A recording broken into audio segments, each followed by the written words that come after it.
అడుగుదామా? అయినా ఈయన ఇంట్లో ఖాళీగా ఉంటున్నారు, ఏమడుగుతాంలే.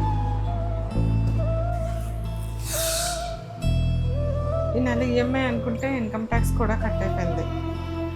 టైం చూస్తే అయిపోతుంది. ఇంకో మాట చెప్తే బాగుంటుందేమో కదా. ఏమండి? ఏంటి ఇందాక నుంచి అంత టెన్షన్ పడి ఆలోచించేస్తున్నావు? ఏం లేదండి, ఈ నెల బాబుకి 1,50,000 ఫీజు కట్టాలి కదా. నా జీతం ఈఎంఐ కాకుండా ఇన్కమ్ ట్యాక్స్ కూడా కట్ అయిందండి. ఏం చేయాలో ఏం అర్థం కావట్లేదు. ఓ సంతేనా?